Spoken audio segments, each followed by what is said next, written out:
було складно навчатися вдома. А тут вчителі дуже гарно об'ясняють. Багато друзів, багато знайомств нових.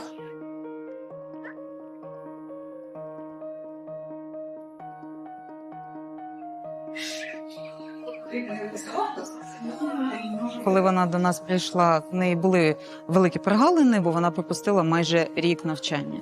А зараз вона впевнено виходить на високий рівень з алгебри та геометрії, і знову тепер вона спокійно, комфортно себе почуває на таких складних предметах.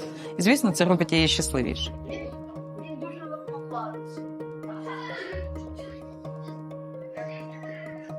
Вільне спілкування є трошки таким ще проблемним моментом, але дівчата її прийняли дуже привітно. Тут вони здружилися зі своїми однокласницями і дівчатками з паралельних класів.